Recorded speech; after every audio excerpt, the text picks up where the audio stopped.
এই অদ্বৈত হলেন সেই দেবাদিদেব মহাদেব, যিনি গোপীর বেশ ধরে রাসলীলায় ঢুকেছিলেন, ভগবানের নিত্যলীলায় ব্যাঘাত ঘটিয়েছিলেন।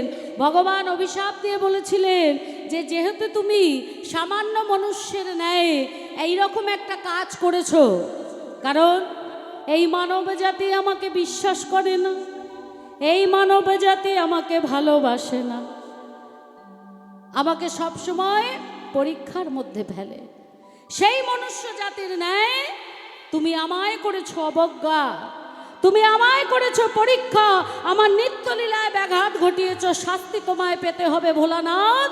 তুমি হলে ভোলানাথ, তুমি যাবে ওই মর্তধামে শান্তিপুরের সীতানাথ অদ্বৈত আচার্য হয়ে।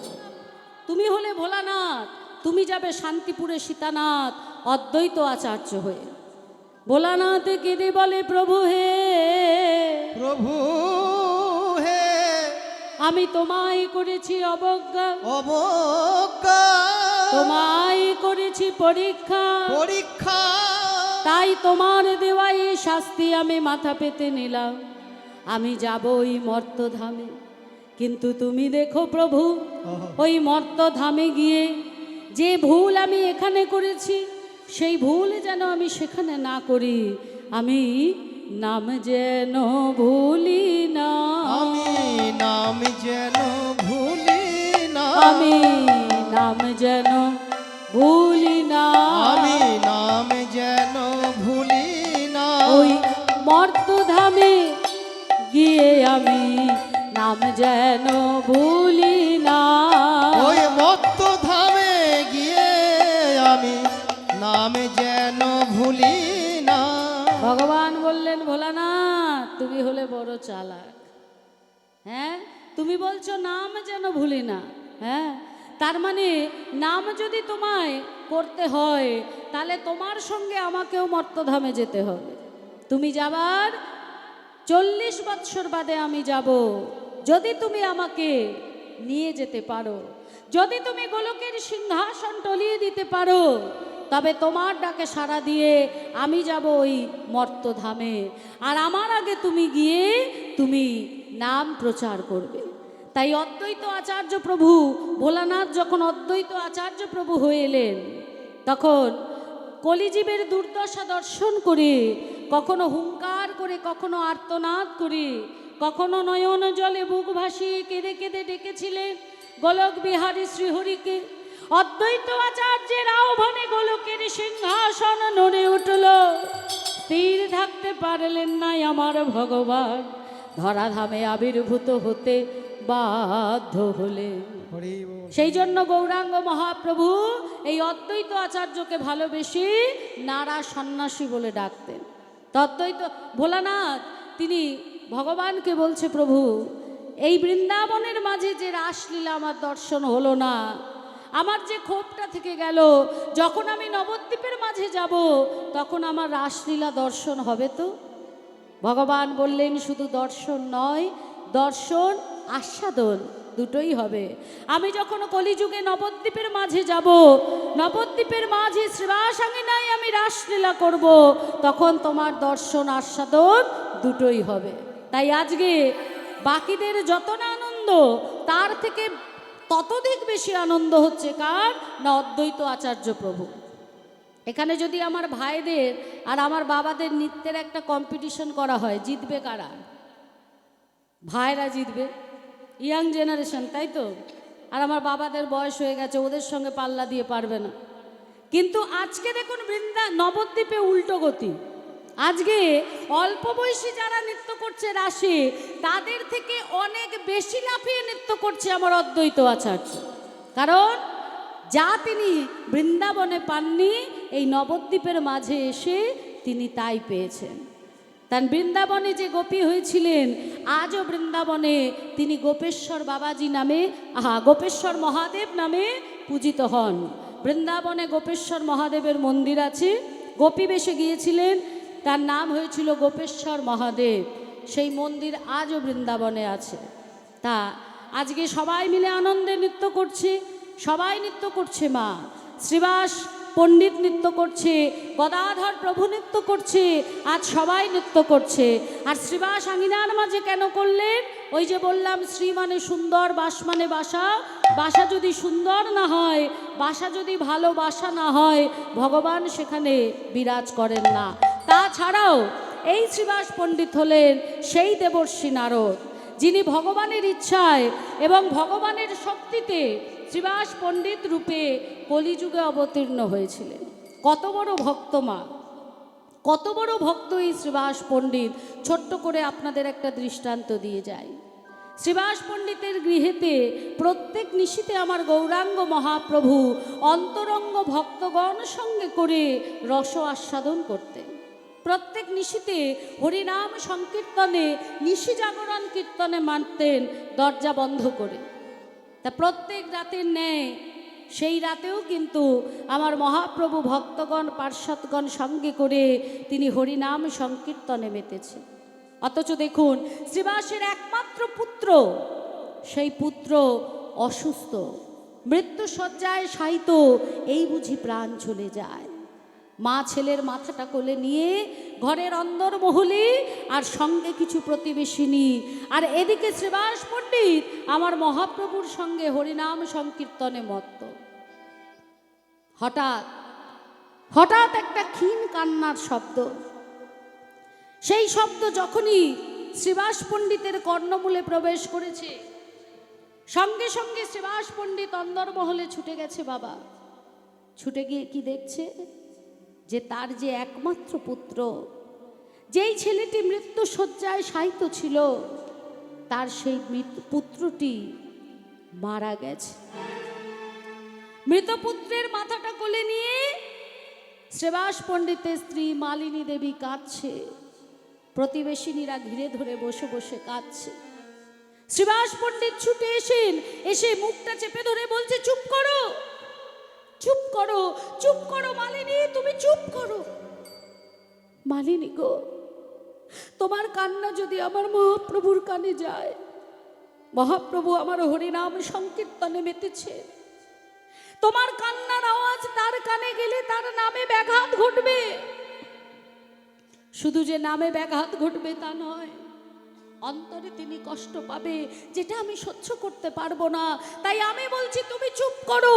আর যদি তুমি চুপ না করো, এই মাত্র তোমার একমাত্র পুত্র তুমি হারিয়েছো, তোমার স্বামীকেও তুমি হারাবে। আমি ওই সুরধনী গঙ্গায় গিয়ে ঝাঁপ দিয়ে আত্মঘাতী হব না। না না না, আমার চোখের জল যে মানছে না স্বামী। আমি কেমন করে চুপ থাকবো? আমার বুক খালি হয়ে গেছে। আমার মা বলল, হরি বল, হরি বল। আর তো কোনোদিন সে আমায় মা বলে ডাকবে না, আর কোনোদিন গলা জড়িয়ে আমার কাছে খেতে চাইবে না, আমার কাছে আবদার করবে না। আমি কি করে চোখের জলকে বাঁধ বানাবো বলো স্বামী, তুমি বলে দাও। বাবারা অনেক শক্ত হয় মা, বাবাদের বুক ফেটে যায় কিন্তু মুখ ফোটে না। কিন্তু মায়েরা অনেক নরম, মায়েরা সামলাতে পারে না। শ্রীবাস পণ্ডিত ঘরের ভিতরে গেলেন, অন্দরমহল থেকে কিছু কাপড়ের টুকরো নিয়ে এলেন, মালিনী দেবীর হাতে দিয়ে বলছে, মালিনী, কান্না যদি বন্ধ করতে না পারো, এই নাও কাপড়ের টুকরো, এই টুকরো মুখের মধ্যে গুজে কাঁদবে, যাতে তোমার আওয়াজ মহাপ্রভুর কানে না যায়, যাতে মহাপ্রভুর আনন্দে নামে ব্যাঘাত না হয়। মালিনী দেবী কাপড়ের টুকরো মুখের মধ্যে গুজে মৃত সন্তানকে বুকের মধ্যে জড়িয়ে ধরে কাঁদছে। আর ওদিকে শ্রীবাস পণ্ডিত তিনি মহাপ্রভুর কাছে গিয়ে হরিনাম সংকীর্তন করছে। কিন্তু তিনি তো ভগবান, আমার মহাপ্রভু যে অন্তর্যামী, অন্তরে তিনি সব কিছুই জানেন। তারপরেও দেখুন পরীক্ষা, ভগবান পদে পদে ভক্তের পরীক্ষা নেয়। যে ভক্ত বুঝতে পারে সে ধৈর্য ধরে, আর যে ভক্ত বুঝতে পারে না সে ধৈর্যের সঙ্গে সঙ্গে ভগবানের কৃপাটাও হারিয়ে ফেলে। মহাপ্রভু বলে উঠলেন, আচ্ছা প্রত্যেক নিশীতে আমি এখানে নাম করি, তোমাদের সঙ্গে নিয়ে এত আনন্দ করি। বলতে পারো আজ আজ নাম করে কেন আমার আনন্দ হচ্ছে না, কেন আমি অন্তরে শান্তি পাচ্ছি না, কেন আমি অন্তরে তৃপ্তি পাচ্ছি না? হরি বল হরি বল। এক ভক্ত বলে উঠলে, প্রভু পাবে কেমন করে? এই কিছুক্ষণ আগে শ্রীবাসের ওই একমাত্র পুত্র, সেই পুত্র মারা গেছে। শ্রীবাস, তুমি কি, তুমি কি শ্রীবাস? সবাই আমার কাছে কত কিছু চায়, খালি বলে দাও দাও দাও, দিয়েই যাও। তাদের চাহিদা কখনো মেটে না, তাদের চাহিদা কখনো শেষ হয় না। আর তুমি কি? আমি তোমার ঘরে উপস্থিত, আমি তোমার ঘরে বর্তমান, আমি নাম করছি, তোমার ছেলের এমন হয়েছে, তুমি আমাকে একবার বলতে পারলে না শ্রীবাস? হরি বল। শ্রীবাস পণ্ডিত বলে উঠল,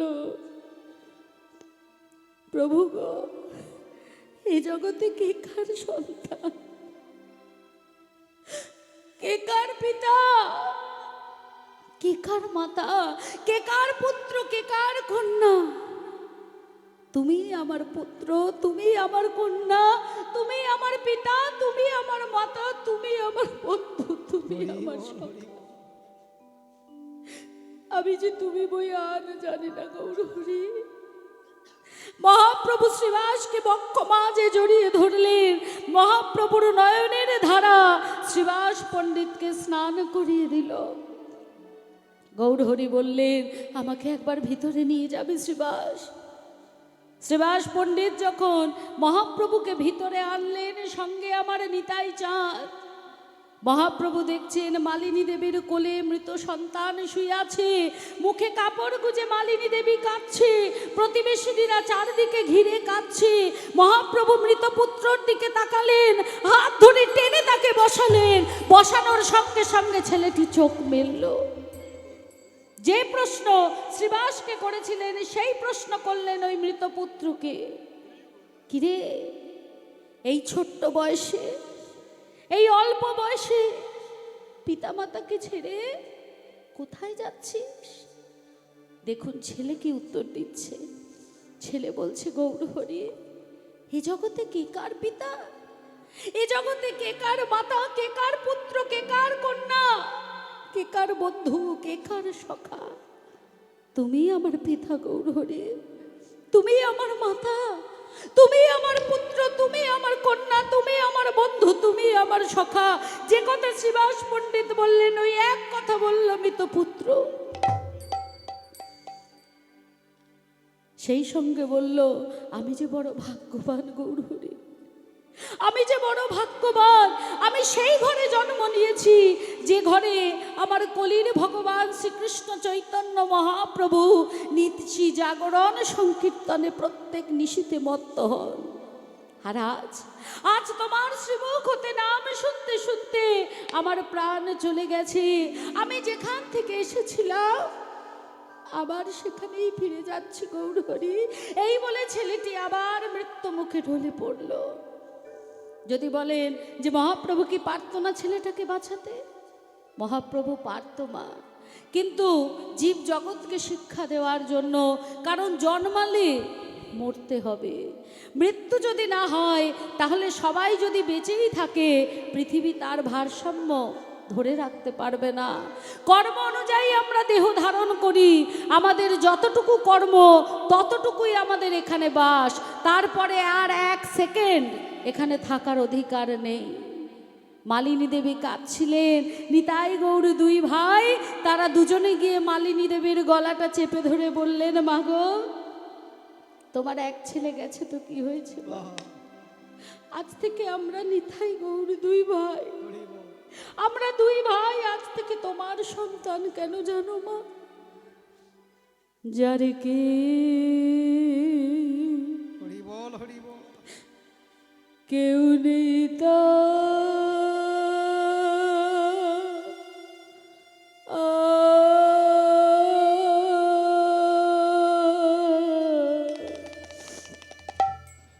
কেউ নেই তার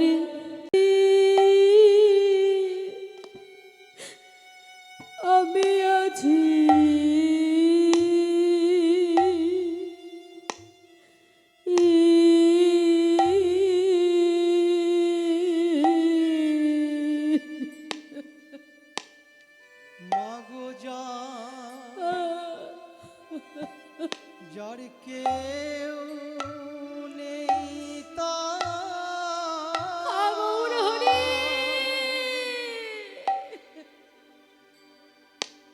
মাগো তার আমি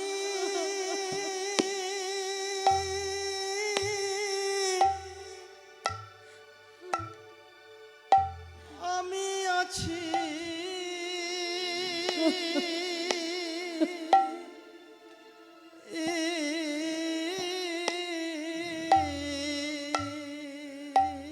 ও গো মা হরি বল হরি বল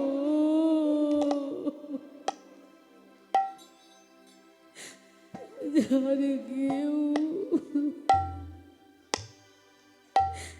কেউ নেই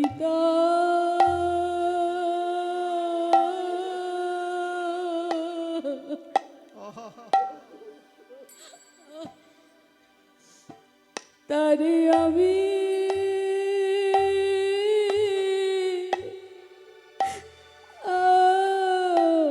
আছি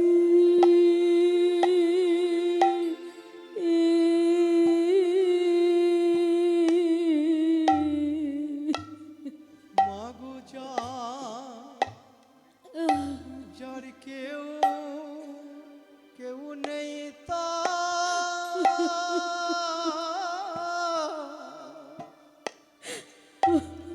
মাগো তার আমি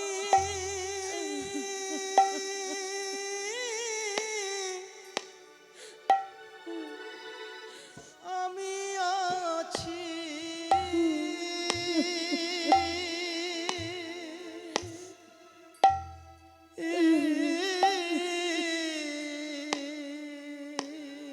জিজু হরি বল হরি বল হরি সবে সপেছি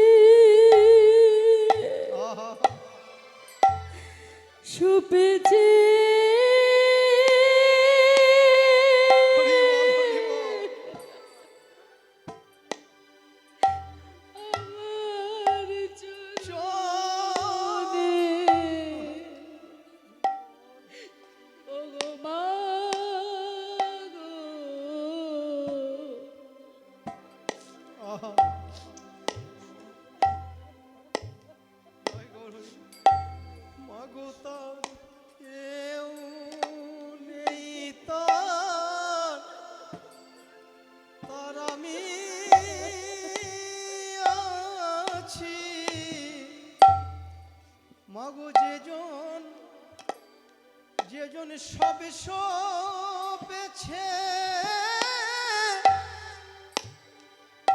সবে সপেছে আমার চরণে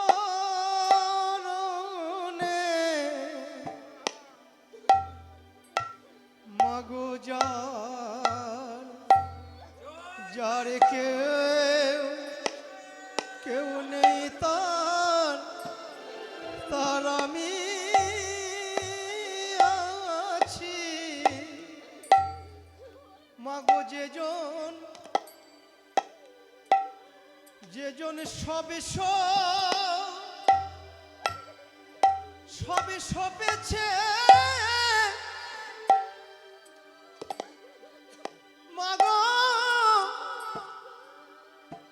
যে আমার চরণে হরি বল হরি বল যার কেউ নেই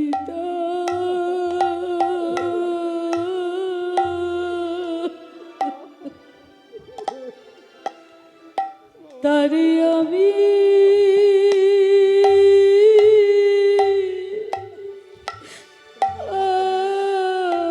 আছি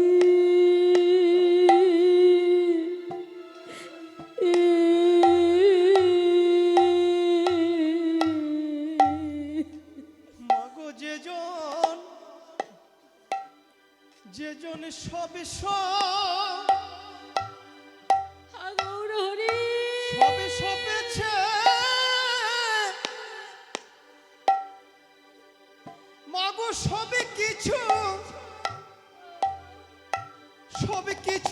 তুচ্ছ করে মন প্রাণ এই করে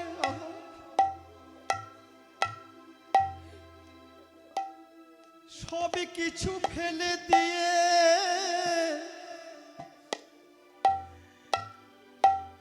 যে জন সবে সবেছে মাগো মাগো আমার চরণে যার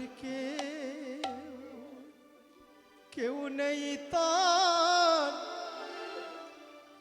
আমি আছি যে জন সব হরি বল হরি বল হরি বল আমার চরণে প্রাণ গো তোমার হলাম বলে। মাগো যে জন সবে সবেছে আমার চরণে প্রাণ গো তোমার হলাম বলে। যে জন সবে সবেছে আমার চরণে বলো তুমি ছাড়াই আমার আর কে আছে? হে গৌর তোমার হলামি বলে রাঙা চরণে আমায় আশ্রয় দাও গো। তুমি ছাড়াই আমার আর কে বা আছে চরণ হরি হরি ছাড়া বল। করুণা গো। আমায় ওই চরণে আশ্রয় দাও হে তুমি ছাড়াই আমার আর কে বা আছে? আমি সবে সপিলাম ওই চরণে তুমি ছাড়া কে বা আছে সবে সপিলাম ওই চরণে তুমি ছাড়াই আমার আর কে বা আছে? আমি সবে সপিলাম ওই আমি চরণে গৌর বইয়া রান জানি না,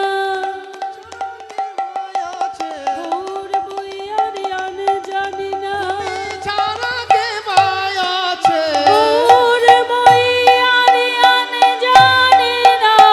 হরে হরে ছাড়া কে বা আছে গৌর বইয়া রান জানি না, আমি সবে সপিলাম ওই চরণে গৌর বইয়া রান জানি আমি না, ওই সপিলাম ওই চরণে আমি গৌর বইয়া রান জানি আমি না, সবে সপিলাম ওই চরণে গৌর বইয়া রান জানি না। মাগো যার কেউ নেই তার আমি আছি এমন ভক্তের আঙিনায় হরি বল। আমার ভগবান লীলা করবে না তো কোথায়? আহারে।